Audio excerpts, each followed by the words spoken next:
मुफ्ती साहब, पहला सवाल आपका, 16 मिनट हैं, हम दोनों लोगों के सवाल लेंगे। जी जी, बहुत शुक्रिया। आपकी जो अभी बात हुई बहुत अहम थी, मैं इसको चाहूँगा कि आगे डिस्कस करूँ, लेकिन चूँकि अभी ये वो सेगमेंट है क्रॉस एग्जामिनेशन, तो सबसे पहला सवाल आपसे ये है कि जो मैं इतनी देर से कॉन्टिंजेंसी आर्ग्यूमेंट आपको बता रहा था, ये अकल से ही बता रहा था हजरत, आप ये बताएं कि आप इन्फिनिट रिग्रेस ऑफ कॉजेस को पॉसिबल मानते हैं या नेसेसरी बीइंग के एग्जिस्टेंस को सही समझते हैं, क्योंकि दो ही ऑप्शन हो सकता है, आप ये बताएं।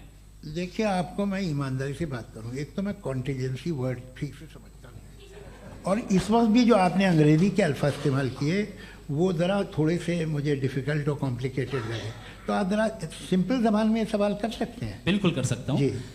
यूनिवर्स की हर चीज कॉन्टिंजेंट होने का मतलब यह है कि वो अपने एग्जिस्टेंस में किसी के ऊपर डिपेंडेंट है। जो भी चीज डिपेंडेंट होगी वो चीज इंडिपेंडेंट नहीं हो सकती, तो उसका कोई ना कोई कॉज होगा। तो अब आप क्या समझते हैं कि ये इन्फिनिट रिग्रेस है, यानी कॉज पर कॉज, कॉज पर कॉज, कॉज पर कॉज, और कभी कोई यानी ये एंडलेसली चलता रहा? क्योंकि अगर ऐसा होगा तो हम तो एग्जिस्टेंस में आते ही नहीं, लॉजिकली ये मुत्तफक अलैह चीज है, मुत्तफक अलैह अग्रीड अपॉन। इस पे हमने एग्री किया था कि मुश्किल शब्द आएगा तो अर्थ बताना पड़ेगा। तो इन्फिनिट रिग्रेस तो पॉसिबल नहीं है, तो कहीं ना कहीं आपको रुकना पड़ेगा ऐसे नेसेसरी बीइंग पर। नहीं, कोई जरूरत नहीं रुकने की। किसने कहा आप रुकना पड़ेगा? आप रुकते हैं खुदा पे, आप नहीं रुकते। आप कहते हैं वो हमेशा से, जब उस वक्त से है जब वक्त नहीं था। आप कहाँ रुकते हैं कि अब हुआ था वो? आप नहीं कहते। हम क्यों नहीं मान सकते कि यूनिवर्स जो है और बल्कि मल्टीवर्सेस जो है वो हमेशा से हैं, वो बनती है, बिगड़ती है। एक हमारे यहाँ एक चीज़ है ब्लैक होल, वो समेट लेता है वापस, फिर ब्लास्ट होता है, फिर फैल जाता है। और इसमें हमारी तो खैर कोई औकात ही नहीं है इंसान की। एक छोटे से ज़र्रे पे हम 50-60 साल की उम्र रखते हैं, जो करोड़ों अरबों साल की कायनात है उसमें, और पैदा भी नहायत ही बेहुदा वजह से हुए थे। तो इसमें ये सोचना कि इसकी वजूहात और ये क्यों है, ये डिपेंडेंट है, ये हम देख रहे हैं, क्या मालूम। आप सोचिए कि ये जो फैल रही है कायनात, ये कहाँ फैल रही है, ये कहाँ जा रही है, और ये फैल क्यों रही है? अरे बना ली थी तुमने, रुको भैया, हाँ काफ़ी है। ये फैल क्यों रही है? ये और कौन सी कायनात जिसे मैं दूरबीन से देखता हूँ तो 2 बिलियन लाइट ईयर पे है, उससे मेरा कोई वास्ता ही नहीं है। 2 बिलियन ईयर यानी अगर मैं 80,000 माइल्स पर सेकेंड से चलूं तो 20 करोड़ साल में वहां पहुंच जाऊंगा। इसकी जरूरत क्या थी? ये दुनिया, ये कायनात तो इंसान अशरफुल मखलूकात के लिए बनाई गई ना। तो ये सब ये टर्म समझ में नहीं आया, इसमें कोई खास समझने वाली बात थी भी नहीं। ये जो अल्टीमेट कहा यह जाता है कि ये जो पूरी यूनिवर्स है, ये जो दुनिया है, ये इंसान के लिए बनाई गई। अच्छा, ये सब इंसान के लिए। क्यों साहब, सही है ना? बिल्कुल, लेकिन इसका ये मतलब नहीं कि किसी चीज के पीछे रीजन आपको नहीं पता तो रीजन नहीं है, इसे कहते हैं नहीं, मुझे नहीं पता, लेकिन मेरी जिम्मेदारी नहीं है। वो बिल्कुल सही कहा था उसने, बर्टन रसल ने। आपने उसे मजाक में टाल दिया कि भाई आप एक दावा कर रहे हैं, मैं क्यों कहूं कि ये गलत है दावा? आप प्रूफ कीजिए, मेरे पे जिम्मेदारी ही नहीं है, मैंने थोड़ी कहा है। आप प्रूफ कीजिए कि ये सही है। आप आर्ग्यूमेंट ऑफ कंटिंजेंसी का जवाब ही नहीं दे रहे हैं। पूछना चाहेंगे? आप सवाल पूछना चाहेंगे मुफ्ती साहब से? क्योंकि ये क्रॉस एग्जामिनेशन का दौर है। आप जैसे पहले बोल रहे थे फेथ को लेकर कुछ, मैं ये पूछना चाहूँगा कि खुदा ने जो भी रेवल्यूशन किए हैं, एक मज़हब के नहीं बहुत से मज़हबों में किए हैं, अलग अलग रेवल्यूशन है। कहीं कुछ एक बातें हैं, कॉन्ट्रडिक्शन भी है आपस में, कहीं कुछ आप कर सकते हैं, कहीं कुछ नहीं कर सकते। ऐसा नहीं है कि सबकी कोड ऑफ मॉरल एक है। तो ये किस्सा क्या है?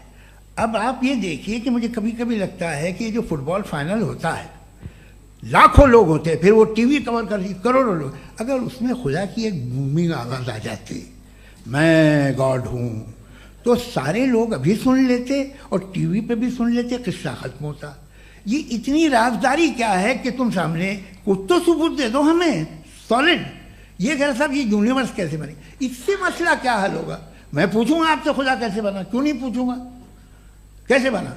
बल्कि वो तो कायनात से कहीं ज़्यादा इंटेलिजेंट है, कायनात से कहीं ज़्यादा कॉम्प्लेक्स। जी वो हमेशा से है, आप कहेंगे मैं मान लूँगा।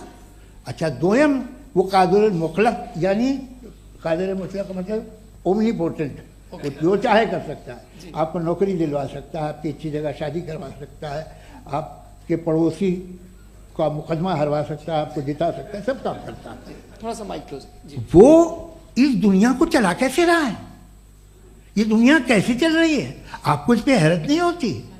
या क़यामत के बाद कभी एक जस्टिस होगा, जब ये बच्चा मर चुका होगा जिसकी धज्जियाँ उड़ गई बम से, इसको इंसाफ मिलेगा तब। अच्छा, अब जवाब दूं? हाँ दीजिए। मैं वही इसीलिए आप की तरफ। सबसे पहले आपने रेवलेशन और स्क्रिप्चर्स की बात की, इस पे मैं बात कर सकता हूं लेकिन आज नहीं करूंगा चूंकि वक्त कम है, कभी और इस पे डिस्कस करेंगे। मैं तैयार हूं उस पे भी बात करने के लिए। ये क्योंकि अभी हमारा से topic- राउंड 2 की भूमिका तय हो रही है। Does God exist round 2? जी, चूंकि आज गॉड के एग्जिस्टेंस पे बात है तो मैं उसी के रिलेटेड जो है आपके सवालात को एंटरटेन भी करूंगा और मैं भी पूछूंगा। आपने कहा कि आपने साबित ही नहीं किया, जबकि आर्ग्यूमेंट ऑफ कॉन्टिजेंसी बुनियादी आर्ग्यूमेंट है। आप मुझे कॉन्टिजेंसी का मतलब बताइए, आपका मतलब क्या है कॉन्टिजेंसी? कॉन्टिजेंसी का मतलब यह हुआ कि हर वो वजूद जो किसी भी चीज का पाबंद है, हर वो वजूद या हर वो चीज जो अपने एग्जिस्टेंस में किसी भी चीज के पाबंद है और उससे बाउंड है, उसको उसकी जरूरत है, उस पर डिपेंड करती है, तो जाहिर सी बात है कि उसका कोई ना कोई कॉज होता है। ये तो अक्ल की बात है, ये आप रीजनिंग की बात करते हैं, मैं वही कर रहा हूं। दूसरी चीज आपने ये बात कही कि इतने बिलियन लाइट ईयर्स दूर है, उसका मेरा क्या लेना देना। फिर मेरे ख्याल से आपको ये नहीं कहना चाहिए I think therefore I am an atheist. आपको सोचना चाहिए, सिर्फ आप एक लिमिटेड दायरे में रहकर नहीं सोचें बल्कि बाहर निकलकर सोचें। आपने तीसरा सवाल किया, आपने 2-3 सवाल एक साथ किए। ऐसी बातें ना कीजिए, कुत्तों को इतराज हो जाएगा आप पे कि आप कुछ भी सोचिए, ये इजाजत आपको है नहीं, मुझे है।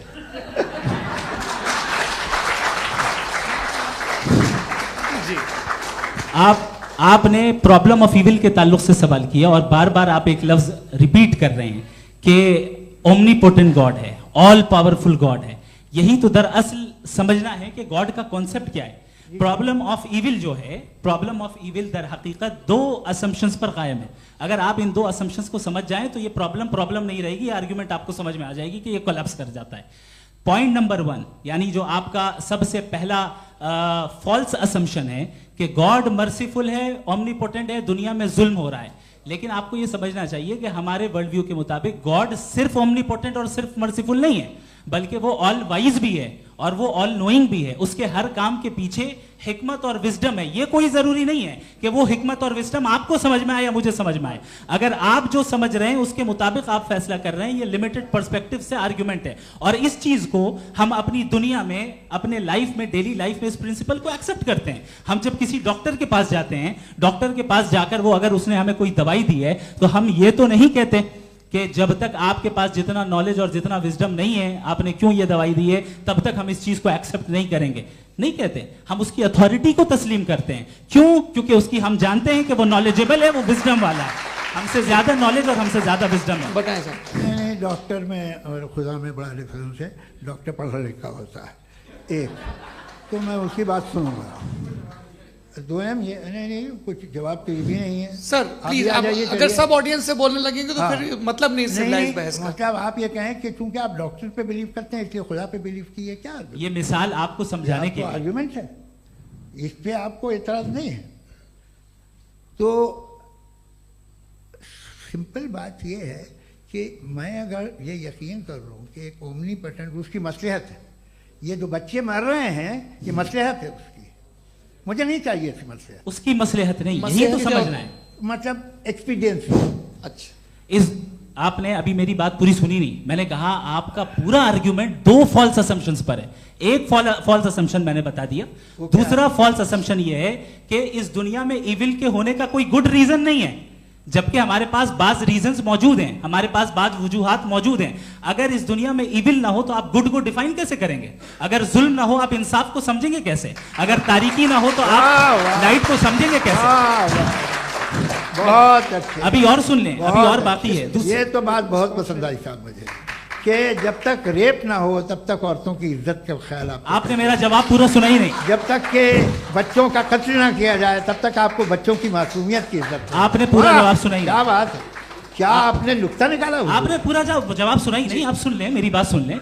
ये मैंने आपको एक चीज बताई। दूसरी चीज, इस दुनिया में हम आए हैं टेस्ट के लिए, हमारा टेस्ट हो रहा है और हर इंसान का अलग अलग अंदाज में टेस्ट होता है। और इस दुनिया में अगर ईविल मौजूद है तो वो ईविल जरिया है हमारे अंदर ह्यूमन नोबल क्वालिटीज को डेवलप करने का और अलग अलग फील्ड में प्रोग्रेस करने का। और अगर हमारे अंदर और इस दुनिया में इविल नहीं होता तो बताइए टेस्ट का मतलब क्या होता? अगर मैं अपने स्टूडेंट को एमसीक्यूज दूं और उसमें सिर्फ राइट आंसर लिख कर दे दूं और कहूं तुम्हारा टेस्ट हो गया, ये मीनिंगलेस है। इस दुनिया में अगर हम टेस्ट के लिए आए हैं तो जाहिर है गुड एंड इविल दोनों मौजूद है। तो अगर गुड एंड इविल दोनों मौजूद है तो ये इविल भी खुदा का बनाया हुआ है?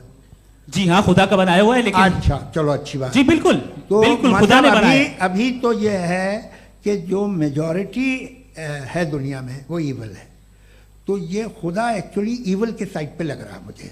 बिल्कुल भी नहीं, मैं बताता हूं। मेजॉरिटी में तो वो है। क्या बात कर रहे हैं भाई आप? मैं बहुत कोई भी जो मुंसिफ होगा, चाहे आपका अपना घर हो जिसके आप सबसे बड़े हैं, चाहे आपकी ऑर्गेनाइजेशन हो जो आप चलाते हैं, वहां पर आप इविल रखेंगे साबित करने को कि बाकी लोग शरीफ हैं? मेरी बात सुनिए। क्या ये आर्ग्यूमेंट ही गलत है? अगर कि जब तक के कोई इविल नहीं होगा तब तक के शरीफ आदमी शरीफ नहीं लगेगा। अगर एग्जामिनर गलत ऑप्शन दे रहा है तो एग्जामिनर इविल नहीं हो गया। जो गलत ऑप्शन को सेलेक्ट कर रहा है वो फेल होगा। क्रिएटर ने इविल को बनाया है लेकिन वो इविल नहीं है। अच्छा सुनिए मेरी बात, हाँ। Let me complete sir. जी जी। क्रिएटर ने इविल को बनाया है टेस्ट के लिए, वो इविल नहीं है। इविल वो होगा जो उसे इख्तियार करेगा। छुरी को बनाने वाला गलत नहीं होता है, छुरी का गलत इस्तेमाल करने वाला गलत होता है। रेप को कैसे गलत इस्तेमाल करते हैं? रेप इंसान के फ्री विल का नतीजा है। ये रेप कैसे गलत इस्तेमाल होता है? ये मुझे अब सुन लें, अब सुन लें। गलत इस्तेमाल होता है। हाँ मैं बता रहा हूं ना, कैसे गलत? मैं बता रहा हूं जी। कि जो इविल इस दुनिया में मौजूद है उसके कई सारे तरीके हैं। एक तरीका इंसान का अपना फ्री विल है। अब अगर कोई रेपिस्ट रेप कर रहा है तो इसका गॉड का कसूर नहीं है, वो अपने फ्री विल का गलत इस्तेमाल कर रहा है, उसको सजा मिलनी चाहिए। अच्छा। और उसी के लिए जहन्नम बनाई गई है। ये फ्री विल का भी बड़ा चक्कर। आप जब कोई बुरा काम करते हैं या कोई बुराई होती है तो ये कहा जाता है कि ये फ्री विल है। 7 billion free wills are moving on this planet. 7 billion free will. और एक आदमी अपनी फ्री विल से मुझे कत्ल कर दे तो मैं खुदा की मर्जी से मरा हूं कि इसकी फ्री विल की वजह से? मेरी मौत खुदा के हाथ है या ये फ्री विल वाले के हाथ है? खुदा ने फ्री विल का निजाम बनाया है और उस निजाम का गलत इस्तेमाल करके कोई आपको मार रहा है, इस्तेमाल करके मेरा कत्ल कर देता है। अब मेरी मौत का जिम्मेदार कौन है? वो इंसान जिम्मेदार है। वो इंसान। जी। तो ये कहना कि और उसको सजा मिलेगी। तो अब आप आगे चलिए कि ये तय करना कि अल्लाह ही या खुदा, सॉरी अल्लाह ने, खुदा ही जिंदगी देता है, खुदा ही मौत देता है, ये गलत है। बिल्कुल गलत नहीं है। हाँ, नहीं, निजाम उसी ने बनाया फ्री विल का। निजाम मौत और हयात का उसी ने बनाया। You are contradicting yourself. अभी आपने कहा कि एक आदमी ने फ्री विल से आपको मार दिया, इसमें उसे फ्री विल दी गई थी, उसने गलत इस्तेमाल किया। 7 billion free wills are moving on this planet और आप चाह रहे हैं कि मैं सिर्फ खुदा का ध्यान करूं। ये 7 बिलियन फ्री विल्स को मुझे लुक आफ्टर करना पड़ेगा कि नहीं? ये तो तबाहियां कर रही हैं और तबाहियां ज्यादा हो रही हैं। बिल्कुल। तो अगर आप बताएं अगर खुदा नहीं है फॉर एग्जाम्पल, तो आप इविल को कैसे डिसाइड करेंगे? यानी how can you define evil objectively without God? देखिए दुनिया में 2 तरह के जानवर हैं। एक जो अकेले रहते हैं जंगल में और एक जो ग्रुप्स में रहते हैं। ग्रुप में जो भी रहेगा, चाहे वो आपका फाउंडेशन हो, चाहे कोई क्लब हो, चाहे कोई पॉलिटिकल पार्टी हो, चाहे कोई यूनिट हो, उसमें आपको इंटरैक्ट करने के रूल बनाने पड़ेंगे। यानी लोग तय करेंगे। लोग तय करेंगे। अगर लोगों ने यह तय किया कि किसी का रेप करना सही है, आप जस्टिफाई करेंगे? नहीं, आपका फाउंडेशन तो ये हो गया ना कि लोग ही विल डिसाइड करेंगे। नहीं, अरे दुनिया में ऐसे ग्रुप्स हैं जो रेप को जायज मानते हैं सर्टेन हालात में। मैं डिटेल में नहीं जानूंगा, आप भी जानते हैं। ये जो आईसिस वाले थे जिन्होंने क्या किया था, तो उन्होंने क्या किया उसका खुदा से कोई ताल्लुक नहीं है सर। मैंने सिंपल सवाल किया कि इविल को आप डिफाइन करते कैसे हैं? आइए वापस आइए जी। आप साथ में तभी रह सकते हैं जब कुछ आप ऐसे उसूल डेवलप करें जिसमें हर एक का बेसिक तहफ़्फ़ुज़, हर एक का बेसिक राइट हो और हर एक को कोई आराम मिले। यही तरीक़ा है किसी भी ऑर्गेनाइजेशन जिसमें एक से ज़्यादा लोग हैं और वो ऐसे चलती है ज़िंदगी। उसमें अगर आप गड़बड़ करेंगे तो तबाही होगी, नुकसान होगा, बर्बादियाँ आएंगी। और अगर उसमें आप घर ले लीजिए ना, एक हस्बैंड है, एक वाइफ है, बच्चे हैं, वालदा भी हैं, 2 बहनें भी हैं, एक भाई भी है। अब इसमें कोई निज़ाम आपको चाहिए साथ में रहने का, और एक दूसरे पे भरोसा रहे, एक दूसरे के बहीख्वाह हों, एक दूसरे की मदद करें, ऐसी जिंदगी। सर आपकी बात आ गई, आप ये कह रहे हैं कि लोग डिसाइड करेंगे क्या सही है क्या गलत है, यही है? मेजॉरिटी डिसाइड करेगी क्या सही है क्या गलत है? अरे भाई बिल्कुल। मेजॉरिटी अगर ये कहे कि नाजी जर्मनी के साथ जिस तरह मेजॉरिटी थी कि जेनोसाइड करना सही है, आप जस्टिफाई करेंगे? उस वक्त आपका ये सवाल सिर्फ है, उसके बाद क्लोजिंग। हाँ, उस वक्त प्लेनेट पे जो लोग थे उनमें कितने लोग हिटलर को सही समझते? अच्छा, प्लेनेट की मेजॉरिटी तय करेगी, सोसाइटी की नहीं। प्लेनेट की मेजॉरिटी गॉड के एग्जिस्टेंस को सही मानती है, आप क्यों नहीं मानते? ये हेलो ये क्रॉस क्वेश्चन का राउंड यहाँ पर समाप्त होता है। और ये बड़ा अच्छा है कि इस तरह से फ्रेगमेंट कर दिया गया है ताकि जो मरकरी ऊपर जा रहा है नीचे जवाब दे दूं जी। प्लेनेट की ज़्यादातर मेजॉरिटी कुछ दूसरे मजहबों के खुदा को मानती है। आप उन्हें क्यों नहीं, आप तो मेजॉरिटी की बात कर रहे हैं। अच्छा, ये क्लोजिंग आप ये कह रहे हैं इविल और गुड को डिसाइड मेजॉरिटी करेगी, मेजॉरिटी जो कर दे वो सही हो जाएगा। क्लोजिंग इसको जैसा आप ही लोगों ने तय किया है उसी फॉर्मेट को फॉलो कर लेते हैं। हाँ भाई, मैंने तो भले लोगों पे एतबार किया और तब मॉडरेशन तय किया जी। आपके पास 5 मिनट का वक्त है, क्लोजिंग आर्ग्यूमेंट है, उसके बाद हम ऑडियंस से क्वेश्चन आंसर लेंगे जावेद साहब के क्लोजिंग आर्ग्यूमेंट के बाद। ओके, बहुत शुक्रिया जी। हमारा जो टॉपिक है डज गॉड एग्जिस्ट, मैं इस पे इतने एकेडमिक तैयारी करके आया था, मुझे था कि मैंने सोचा था कि कई सारे मैं आर्ग्यूमेंट्स दूंगा, लेकिन वक्त की भी किल्लत और जावेद साहब बार बार इधर उधर चले जा रहे थे तो उसको भी थोड़ा एंटरटेन करना पड़ गया। डज गॉड एग्जिस्ट पे मैं एक ही आर्ग्यूमेंट दे पाया। आर्ग्यूमेंट्स बहुत हैं और डेफिनेटिव आर्ग्यूमेंट्स हैं, और मेरे आर्ग्यूमेंट को किसी एक राउंड में भी इन्होंने एंटरटेन नहीं किया और रेफ्यूट नहीं किया। एक राउंड में भी नहीं, एक राउंड में भी नहीं, और ना ही अभी आपका क्लोजिंग आर्ग्यूमेंट आएगा, नहीं, वो बता देना। Argument of contingency sir. अरे मैं आपसे कई बार कह चुका हूं कंटीजेंसी का मतलब अब मैं कैसे समझाऊं आपको? आपस में हाँ, आप और कितने आसानी से समझाऊं मैं, मुझे तो नहीं समझ में आ रहा है। आप अपनी आर्ग्यूमेंट ऑफ कंटीजेंसी उर्दू में बोल सकते हैं। हाँ, आप अपनी बात पूरी कर ले जी, आखिरी 4 मिनट। दूसरी चीज, just a minute please ma'am, can I talk? दूसरी चीज ये है कि आपने एक तो इसका जवाब नहीं दिया, दूसरा आपने गॉड के ना होने पर कोई डेफिनेटिव आर्ग्यूमेंट नहीं दिया, सिर्फ मजहब पे बात कर रहे हैं आप। मजहब तो आज हमारा टॉपिक ही नहीं था, आज तो हमारा टॉपिक हो, आप मजहब से ले लेकर आईएस तक चले गए। भाई हमारा क्या ताल्लुक है उससे? We condemn them. और उसका गॉड से क्या ताल्लुक है? अगर कोई गलत काम कर रहा है, किसी ने किसी को कत्ल किया, किसी ने किसी का रेप किया, उसको सजा मिलनी चाहिए। और आपके पास कोई भी rational strong foundation of morality नहीं है। आपने कहा कि मेजॉरिटी तय करेगी सोसाइटी की, वो सही होगा। मैंने कहा हिटलर को फिर आप सही कहेंगे? नहीं, प्लैनेट की सोसाइटी की मेजॉरिटी तय करेगी। तो प्लैनेट की मेजॉरिटी गॉड के एग्जिस्टेंस को मानती है, आप कह रहे हैं ये रिलीजियस है। तो यानी आपके पास कोई स्ट्रॉन्ग फाउंडेशन नहीं है ऑब्जेक्टिव मोरालिटी का। ऑब्जेक्टिव मोरालिटी का अगर कोई फाउंडेशन है तो वो सिर्फ गॉड है, गॉड है, गॉड है। थैंक यू जी।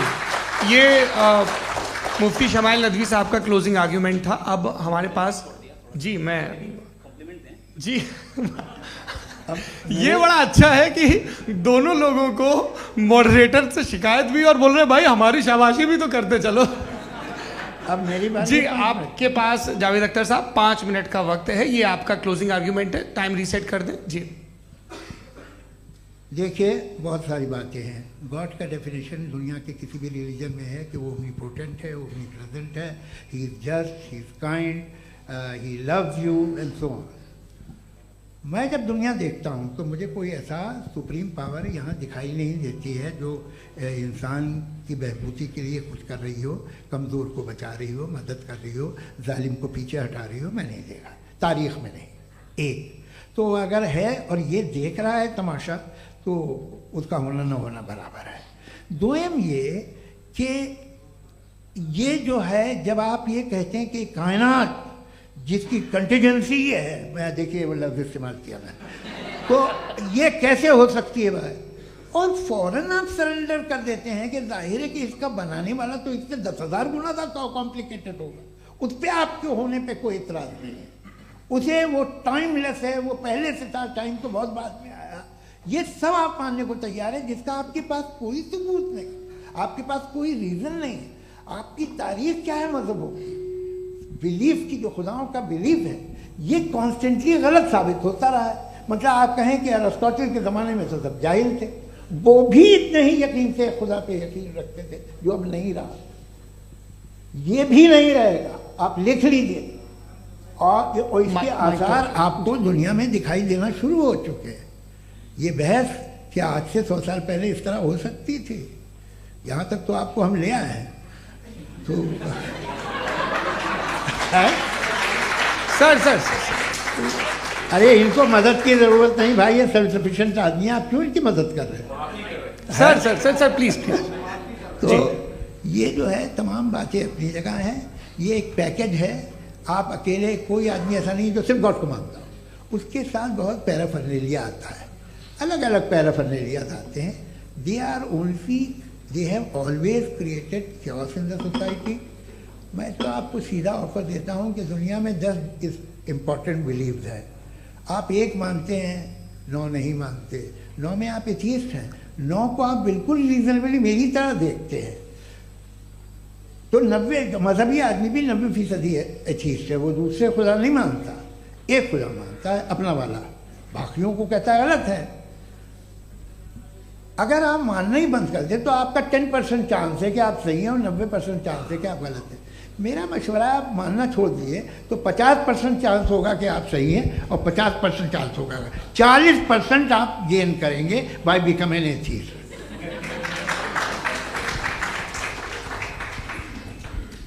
ये एक फरसूदा ख्याल है, ये ख़त्म हो रहा है, हो सकता है मेरी ज़िंदगी में ना हो, लेकिन ये हो जाएगा। जो बातें ये इनको आप मेटाफिज़िकल ये वो ऐसे रिस्पेक्टेबल टर्म दे दिए, ये तो उन लोग के हैं जिन्हें ना फिज़िक्स मालूम थी ना मेटा मालूम था, ये उन्होंने आपको दिए हैं। जी बहुत शुक्रिया आप दोनों लोगों का। और अब इस बातचीत का आखिरी राउंड शुरू होगा, डज गॉड एग्जिस्ट की ये बहस मुफ्ती शमाइल नदवी और जावेद अख्तर साहब के बीच। आप लोग अपने अपने हाथ ऊपर करेंगे, मैं यहाँ से तय करूँगा। और माइक हमारे पास है क्या? एक ही माइक है ऑडियंस के लिए? 2 माइक है, एक इस तरफ एक इस तरफ, ठीक है। तो जी सबसे पहले हमारी सहयोगी हैं मारिया शकील जी, पूछिए सवाल। थोड़ा सा रुकेंगे ताकि कैमरे का फ्रेम आप पर आ जाए, आपकी तो प्रैक्टिस है टीवी की। जी नदवी साहब, मैं खुदा को मानती हूँ, पहले मैं इसी प्रमाइस से शुरू कर रही हूँ और ये बता रही हूँ आपको, मैं मानती हूँ, लेकिन कुछ सवाल हैं जो जावेद साहब ने उठाया, उसका जवाब आपको देना चाहिए। पहला सवाल ये कि गज़ा में सालों से छोटे बच्चे मर रहे हैं, वो उनको, अगर खुदा मर्सीफुल है, हम मानते हैं कि अल्लाह ताला में बहुत ताकत है, तो वो बच्चे क्यों मर रहे हैं? दूसरी बात ये कि अगर कंटिजेंसी की जो आप बात करते हैं, पूरे मुस्लिम ममालिक मिल करके भी उन गज़ा के बच्चों को क्यों नहीं बचा पा रहे हैं? क्योंकि अगर वो चाहते, क्योंकि अल्लाह ताला उन पर हुकूमत करते हैं, सब पर हुकूमत करते हैं, तो वो उनको क्यों नहीं बचा? जी थैंक यू वेरी मच। बहुत अच्छा किया आपने इस चीज़ को जिक्र कर दिया, मैं इसको और अच्छे से एक्सप्लेन करने की कोशिश करता हूँ। देखें, जहाँ तक आपने कहा कि गज़ा के बच्चों को मारा जा रहा है, देखें 2 वर्ल्ड व्यू है, एक एथीस्टिक वर्ल्ड व्यू, एक थीस्टिक वर्ल्ड व्यू है।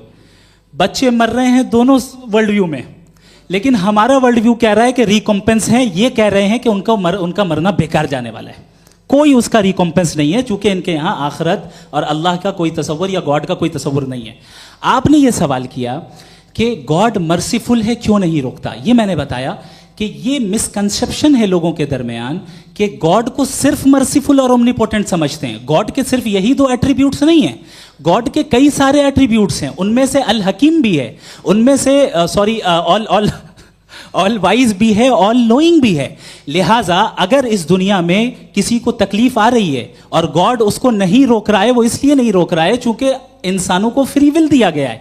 ठीक इसी सुनिए ठीक इसी तरीके से अगर एक डॉक्टर किसी छोटे बच्चे को इंजेक्शन लगा रहा है, उसे तकलीफ पहुंच रही है, उसके लिमिटेड पर्सपेक्टिव के एतबार से यह गलत हो रहा है और डॉक्टर बुरा है। लेकिन जब आप ब्रॉडर पिक्चर को देखेंगी, आपके और हमारे पास सिर्फ एक पिक्सल है, हमें इतना नजर आ रहा है कि गजा में कत्ल हो रहा है, लेकिन इसके पीछे कितना रिकॉम्पेंस उनको मिलने वाला है, पूरा पिक्चर गॉड के पास है। तो एक पिक्सल से आप पूरे पिक्चर को कभी भी जज नहीं कर सकती। आप इसमें कुछ जोड़ना चाहेंगे? आपको कुछ बोलना है इसमें? भैया आपने बहुत अच्छा जस्टिफिकेशन दिया।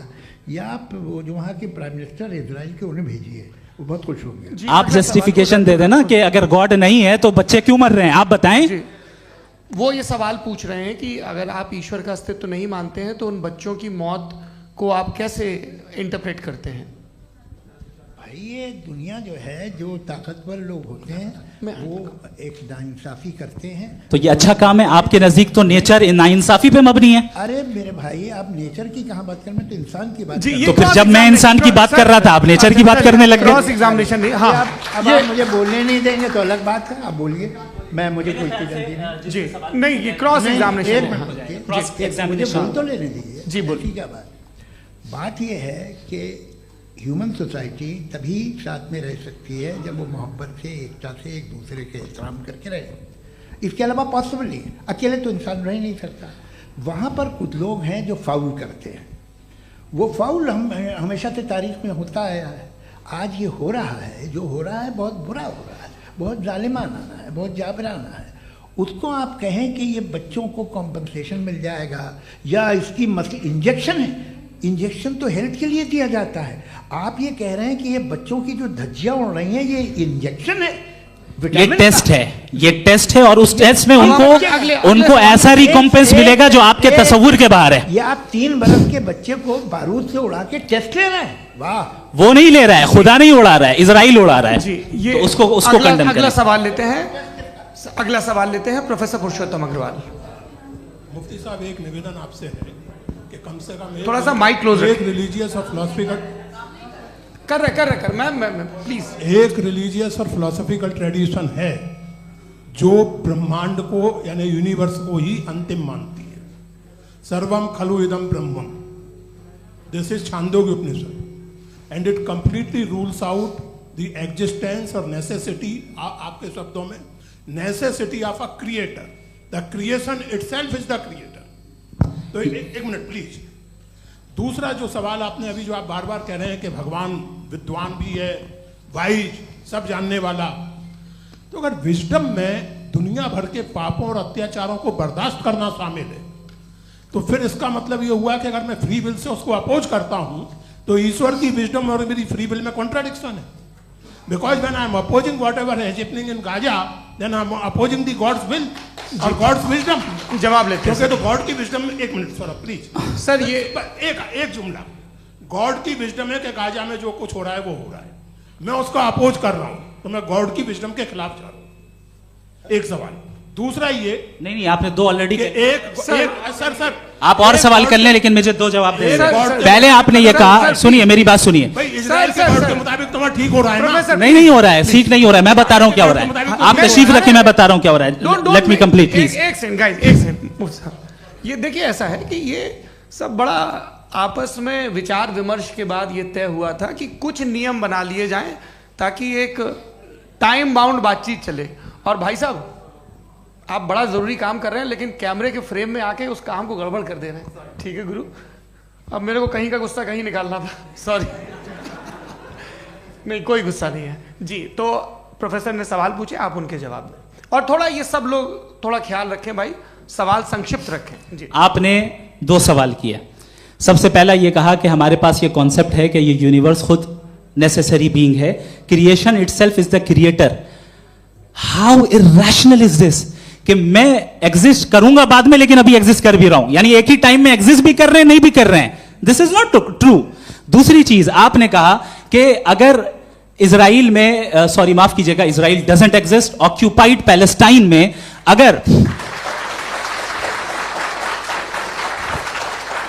अगर ऑक्यूपाइड पैलेस्टाइन में बच्चों को मारा जा रहा है फ्री विल की वजह से और गॉड नहीं रोक रहा, ये कॉन्ट्राडिक्शन है। ये बताइए कि एक एग्जाम में एक बच्चा गलत आंसर लिख रहा है, सुनिए, एग्जामिनर चाहे तो रोक सकता है, क्यों नहीं रोक रहा है? ये कॉन्ट्राडिक्शन है, ये कॉन्ट्राडिक्शन नहीं है। माइक नहीं सर, ये आपस में जी, ये क्या आपका सवाल? माइक दीजिए। फ्री विल दिया गया है टेस्ट के लिए, अकाउंटेबिलिटी के लिए। अगर फ्री विल नहीं होता तो आप कहते हैं हमें रोबोट बना दिया गया। नॉट मिसरिप्रेजेंट माय पोजीशन, आपकी जो भी पोजीशन, मैं अपनी फ्री विल के नाते, अपने ह्यूमन विजडम के नाते गाजा में हो रही अत्याचार का विरोध करता हूं। बिल्कुल करना चाहिए। आपके हिसाब से मैं गॉड की विजडम का विरोध कर रहा हूं? बिल्कुल नहीं, जो हो रहा है गॉड की, बिल्कुल भी नहीं, बिल्कुल भी नहीं। उसका वहां पर गाजा में कत्ल होना ये इंसानों के गलत इस्तेमाल का नतीजा है, फ्री विल के इस्तेमाल का नतीजा है। गॉड इसका हुक्म नहीं देता, उससे रोकता है। यही तो मसला है ना, आपके लिए कॉन्सेप्ट क्लियर है? नहीं भाई, आपने तो बताया था इंजेक्शन लगाने से बच्चे को तकलीफ होती है, ये इंजेक्शन लगा। सर आप ऐसे रेटोरिक स्टेटमेंट दें तब तो कोई मसला नहीं समझते रहेंगे। This is a rhetoric statement, this is not a logical argument sir. I am sorry, I am sorry. आखिरी 30 मिनट बड़े मुश्किल होने वाले हैं। जी मुफ्ती साहब आगे बैठे हैं, इनको माइक दीजिए। हाँ तरुण, माइक आप अपने पास रखिए, आपको कैमरे का फ्रेम पता है जी। सबसे पहले दोनों को मुबारकबाद। एक सर अपना आप नाम बता दें। आप अमेरिका में शिकागो में रहते हैं, इतना मुझे याद है। बताया आपको, यासिर नदीम अलवाजदी मेरा नाम है।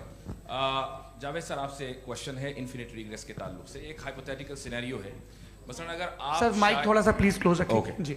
अगर आप शायर इसलिए हैं कि आपके कोई उस्ताद शायर थे, और वो इसलिए शायर थे कि उनके कोई उस्ताद शायर थे, और इसी तरीके से हम माजी में पीछे चलते चलते चले जाएं और कहीं ना रुके, तो माफ कीजिएगा आप कभी शायर नहीं हो सकते। लेकिन आप शायर हैं, आपका शायर एग्जिस्ट करता है, इसका मतलब ये है कि आप कहीं ना कहीं रुके हैं। तो मेरा सवाल ये है कि क्या आप इन्फिनिट रिग्रेस ऑफ कॉजेस को लॉजिकल फैलेसी मानते हैं या नहीं मानते? हाँ या ना?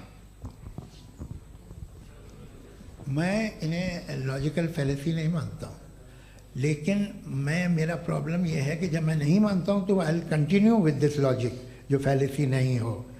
आप एक जगह रुक जाते हैं जाके, आप कहते हैं ये गेंद कैसे बनी, ये जजीरा कैसे बना, ये समंदर कैसे बना, ये ज़मीन कैसे बनी, और अचानक गॉड पे जाके आपको ब्रेक लग जाता है। एक बार आप सवाल नहीं करते कि भाई इनको बनाने वाला तो इनसे भी कॉम्प्लिकेटेड होगा, वो कैसे बना, उसके बारे में आपने इत्मीनान कर लिया, वो हमेशा से है। तो अगर आप उसे हमेशा से मानते हैं तो फिर ये मान लीजिए कि कायनात हमेशा से है, क्या तकलीफ? हम वजूद में नहीं आते जी है? हम मौजूद नहीं। अच्छा सर क्यों नहीं हो सकते? मैं बताऊंगा प्लीज। जैसे मैंने मिसाल दी आपके शेर, आपका शेर कभी वजूद में ना आता अगर शायर इसी तरह चलते रहते हमेशा। जी माइक मेरे ख्याल से एक सेकंड। इन्फिनिट रिग्रेस का कॉन्सेप्ट क्लियर नहीं हो पाया, ऐसे रहने दें, लेट्स मूव ऑन सर। ठीक है। हाँ थोड़ा सा मॉडरेटर का भी ख्याल रखें। नहीं आपने तो रखा है, आपने रखा है। यहाँ पे गौहर रजा साहब हैं, वो भी एक सवाल पूछना चाहते हैं। माइक नीचे से ऑन कर दिए नीचे। पहले तो ये कह दूं कि मैं उन बच्चों से शर्मिंदा हूं जिनको गजा में कत्ल किया गया, क्योंकि हमारे होते हुए कत्ल किया गया। लेकिन उससे ज़्यादा शर्मिंदगी इस बात से हुई कि मुझे लगा कि मुफ्ती साहब उसको जस्टिफाई कर रहे हैं।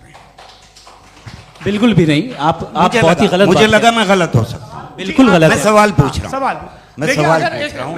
मैं जावेद भाई से डिसएग्री करता हूं। एक सेकंड देखिए, अगर देखिए ऐसा एक सेकंड आप सर वेट अरे आप कुछ मेरे पहले मुझे अपनी बात कह लेने दीजिए। अगर ऑडियंस तय करेगी तो फिर मॉडरेटर का मतलब नहीं। मेरा आप सबसे ये कहना है, ये बहस दो लोगों के बीच में है, एक तरफ मुफ्ती साहब, एक तरफ जावेद साहब। पिछले 1.5 घंटे से ये लोग अपने अपने तर्क रख रहे हैं। आपकी इनसे इत्तेफाकी हो सकती है, ना इत्तेफाकी हो सकती है। मेरे उस्ताद मुझे सिखा गए हैं कि मुखामुखम में असहमति की गुंजाइश बची रहनी चाहिए। अगर मैं आपकी बहुत इज्जत करता हूं गौहर साहब, आपने जो कमाल की किताबें लिखी, साइंटिफिक टेम्परामेंट, लेकिन मेरी ये गुजारिश है आप सबसे कि यदि आप इन लोगों ने जो बोला उन पर टिप्पणियां करेंगे तो ना वक्त की पाबंदी रहेगी, ना वो अनुशासन। आप सवाल पूछ लें, उस सवाल में जो बात आ जाए वो आ जाए।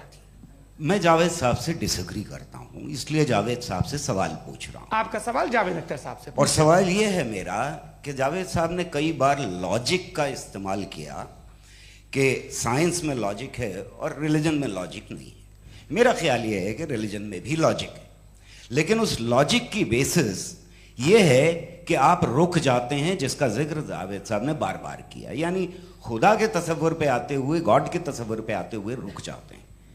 और इसमें सवाल पूछना मतलब फॉरबिडन होता है। सवाल यह है कि क्या जावेद साहब इससे एग्री करते हैं कि साइंस की लॉजिक अलग है और रिलीजन की लॉजिक अलग है? बताइए सर।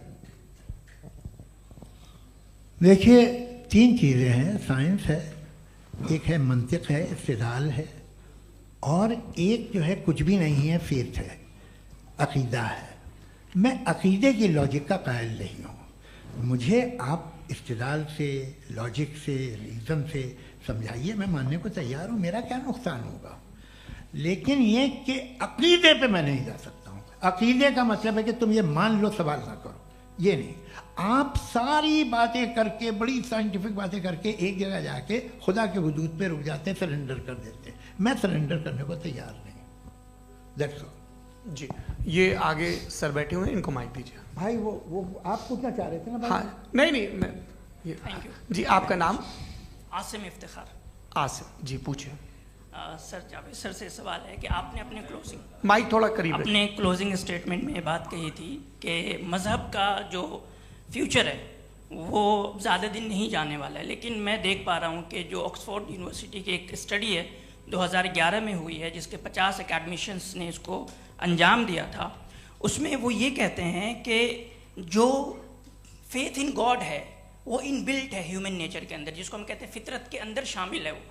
और वो ये कहते हैं कि अगर कोई ये समझता है कि मज़हब को वो ख़त्म कर देगा तो ये उसकी गलत फहमी है। तो आप इसके बारे में, इस स्टडीज़ के बारे में क्या कहते हैं? ठीक है, मैं उनसे एग्री नहीं करता हूँ। वो कौन से प्रोफेसर होंगे? ऐसा उनके क्या पास डेटा है, इन्होंने डेटा के बेस होगा। डेटा क्या हो सकता है? फ्यूचर का डेटा तो नहीं हो सकता ना उनके पास, प्रेजेंट का डेटा हो सकता है। डेटा आपने सुना 100 साल पहले का बाद का डेटा? मैंने तो नहीं सुना आज तक। तो आज उनकी ये राय है और होगी राय, ठीक है। दुनिया में तरह तरह की राय है लोग, लेकिन मैं समझता हूँ कि वक्त के साथ इंसान ज़्यादा से ज़्यादा रीजनेबल और लॉजिकल होता जा रहा है। आज आप देखिए वेस्टर्न यूरोप में क्या परसेंटेज है नॉन बिलीवर्स की, बहुत हाई। वहाँ चर्च खाली पड़े होते हैं। तो अल्टीमेटली तो इंसान कोई ऐसी बात बहुत अरसे तक नहीं मान सकेगा, चाहे गलत या सही, जो उसे, उसके दिमाग को, उसके जहन को, उसकी लॉजिक को अपील न करे। वो कह रहे हैं तो ऑक्सफोर्ड के होंगे, तो कैम्ब्रिज के होंगे, तो मुझे क्या लेना देना। उनका डेटा मुस्तकबिल का नहीं हो सकता है। जी। दीपक, हाँ पूछिए। मैं आऊँगा, अभी पीछे की साइड भी आऊँगा, माइक वहीं भेजूंगा 2-3 साल के लिए। जी जावेद साहब, आपसे सवाल है। नमस्ते। अरे भाई सर, अगर आप ही लोग तय करना है तो फिर 200 लोग तय कर लें। ये एक साथ नहीं sir, please don't do this sir. Everybody has a right sir, but we can only take selected questions. No sir, ये यंग लोग भी हैं, से। तो इनकी ये अब उतने यंग, भाई आप यंग हैं कि नहीं हैं? एक वो कह रहे हैं वो भी यंग हैं पूछ रहे ना साहब, भाई। आप उनकी नौजवानी पर दावा उनको ही करने थे। हाँ मुफ्ती साहब, आप यंग, हाँ पूछे। अरे भैया सर, मेरा सवाल ये है, कुछ इनसे भी तो पूछो जी। नहीं, बस आपसे एक सवाल है। जैसे थीस्टों के पास, अपने जो ईश्वर को मानते हैं, उनके पास अपने सोशल गेट टुगेदर्स हैं। 5 रोज़ आज क्रिसमस आने वाला है, होली है, दिवाली है, ईद है।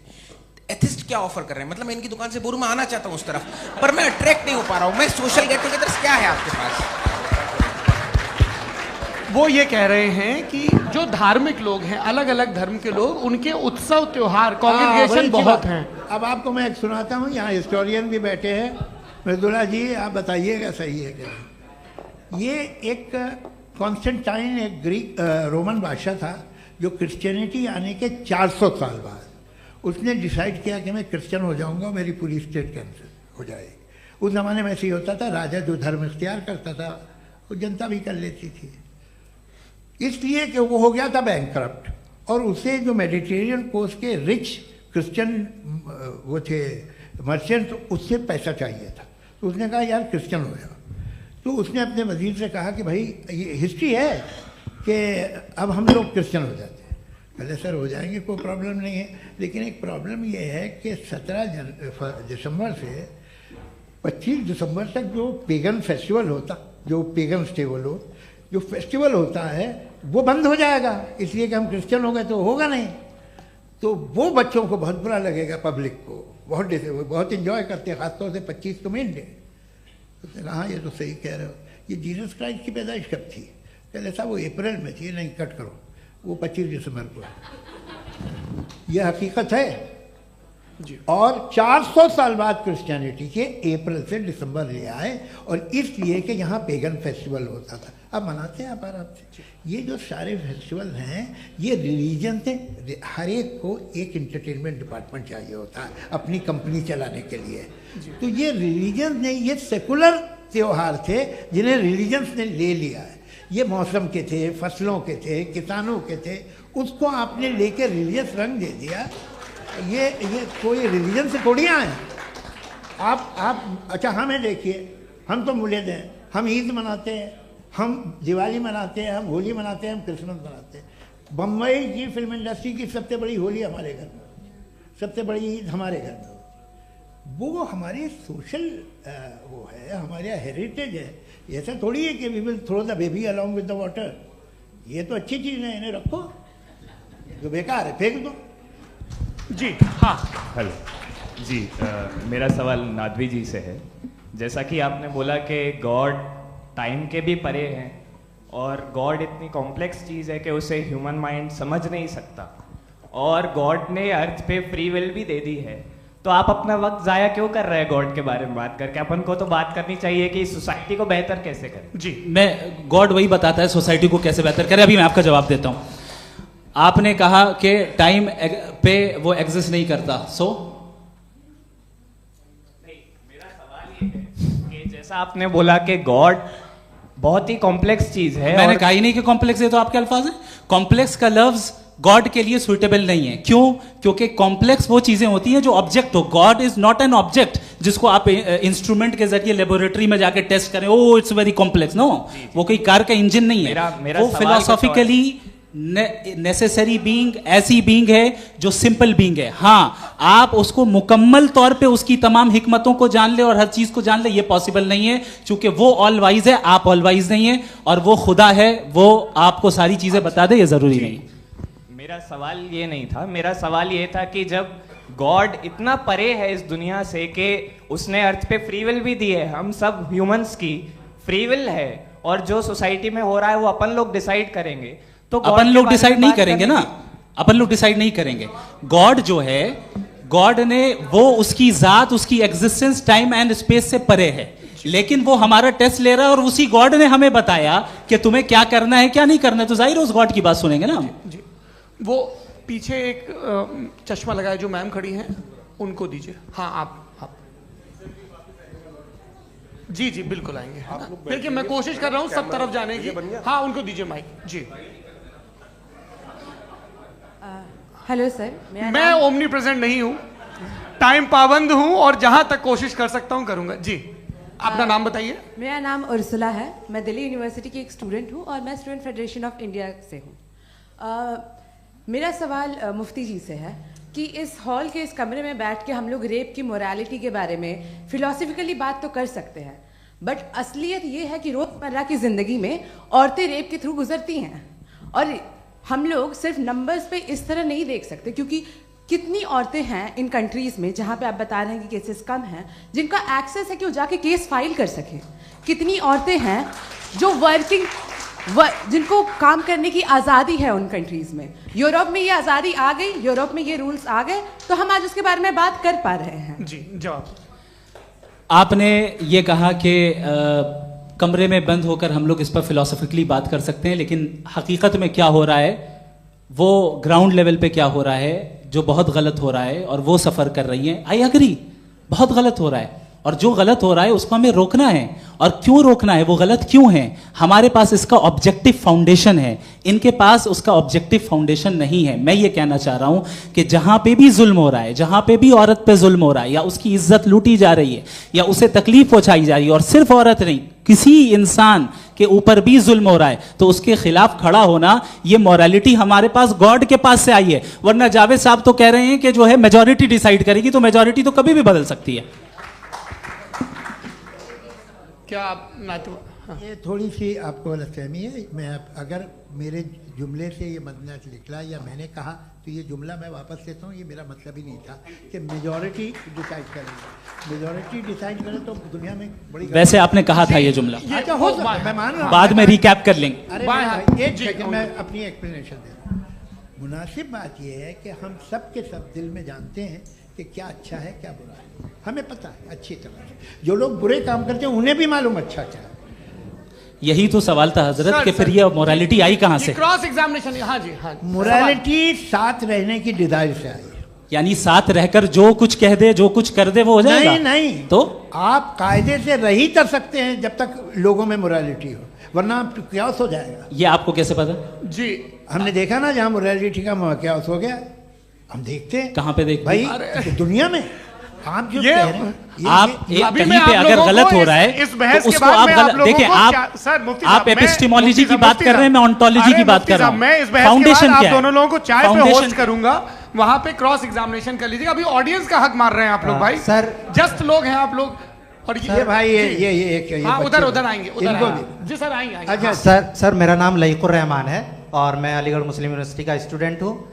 और जहाँ तक मुझे पता है कि sir you are also product of Aligarh Muslim University. मैं भी उसी चमन का बुलबुल। हाँ सर, तो बहुत खुशी हुई मुझे जान करके कि मैं आपसे मिलूंगा। सवाल सर मेरा सवाल यह है, सर सैयद अलैहि रहमा का नज़रिया यह था कि खुदा के वजूद को अक़ल के दायरे में रह कर के तलाश करना, न कि पूरी तौर से उसका इनकार कर देना। Sir how will you define it? नहीं तो ये तो आप इन्हें बताइए। ये सवाल आपसे खुदा का वजूद साबित कर रहे हैं तो सर आपने इनकार कर रखा है, इस वजह से मेरा क्वेश्चन उन्होंने यही सर से एक सेकंड सर सैयद ने यही कहा ना कि अक्ल से आप खुदा के वजूद को साबित नहीं कर सकते, यही कहा ना भाई। वो उन्होंने कहा कर सकते हैं और वो कर दिया गया आज। वो फोन तलाश करना या साबित करना अक्ल से अक्ल से नहीं हो सकता। अरे सवाल तो सुन लीजिए जी। अक्ल से नहीं हो सकता है, यही कहा ना आपने। अक्ल से हो सकता है, अरे वो यही कह रहे हैं भाई, आप बता रहे हो सकता है, वो तो कुछ और। आप अगर सर देखो नौजवान फोन ले लो, वो इतनी कमाल की यूनिवर्सिटी है। अरे भाई दे दो ना जरा, एक मिनट दे दो भाई, मेरी बात सुनो, माइक पे बोलो ताकि जो लाखों लोग देख रहे हैं। माइक दे दो ना। अरे देंगे ना माइक, तुम ठहरो तो। हाँ सर मेरा सवाल ये था कि सर सैयद अलैहि रहमा का एक नज़रिया था अपना कि खुदा का जो वजूद है उसको अक़ल के दायरे में रह करके तलाश करना है, न कि पूरे तौर से इनकार कर देना है। ये उनका कॉन्सेप्ट था। लेकिन मेरा सवाल ये है कि आप इसको कैसे डिफाइन करते हैं, एक्सप्लेन कैसे करेंगे? मैं आपसे जानना चाहता हूँ, क्योंकि you are the product of Aligarh Muslim University. मुझे अक़ल के दायरे में रख के मैंने बहुत तलाश की, मुझे मिला नहीं। हाँ ये इधर वो चश्मा लगाए जो, हाँ उनको दे दीजिए। जी जी फटाफट पूछिए, बस 5 मिनट है, 5 मिनट में खत्म हो रहा है। हाँ अस्सलाम वालेकुम मुफ्ती साहब। एंड मेरा सवाल जावेद अख्तर साहब से। क्या नाम है आपका? अरे भैया सब मुझे पूछ रहे हो। फैज पूछिए फैज साहब। तो मेरा सवाल ये है कि अभी जो एथियस्ट है वो problem of evil argument use कर रहे हैं अगेंस्ट मुस्लिम्स, राइट? कि इस दुनिया में इतना सारा ईविल है और अगेंस्ट मुस्लिम तो यहाँ अगेंस्ट थियस्ट। हाँ थोड़ा सा करेक्ट कर लीजिए भाई, पूरी मशक्कत ही इसी बात की थी कि किसी एक मजहब पे बात न टिके। जी तो बेसिकली ये आर्ग्यूमेंट ऐसा है कि इस दुनिया में इतना ज़्यादा ईवल एग्जिस्ट करता है और अगर एक ऑल गुड गॉड है तो वो रोकता क्यों नहीं है?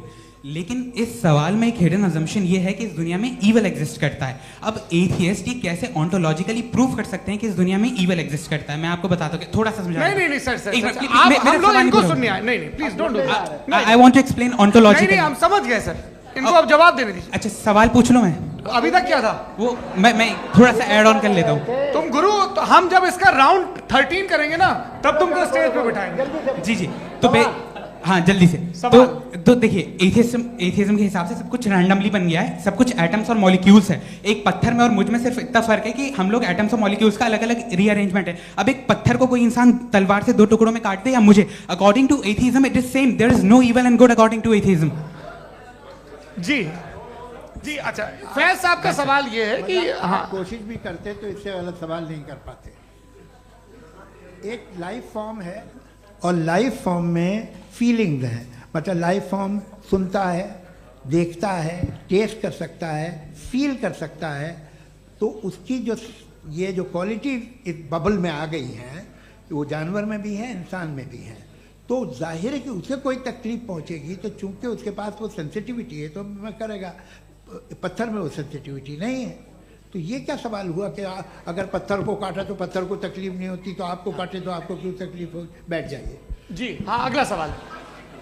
हाँ, पूछे पूछे पूछे जी। जावेद अख्तर साहब। अरे भैया, सब आप लोग मुफ्ती साहब को छोड़ रहे हैं, तो मेरे ही पीछे पड़े हैं क्या? फिर चलो बोलो भाई। You asked how God can exist when children die in Gaza. हाँ? You asked how God can exist when children die in Gaza, and you also mentioned the rise of atheism in Europe. But the same events also are leading many atheists and non-believers to turn towards faith. How do you interpret this contradiction, where suffering pushes some away from God, yet brings others closer to belief? आपको एक बात बताऊं, दुनिया perfect तो कहीं भी नहीं है, हर जगह कुछ खामियां हैं। बेटा एक मिनट, आप ही को कहेंगे, देखो वो तो कुछ खामियां, कमज़ोरियां, खराबियां सब जगह है।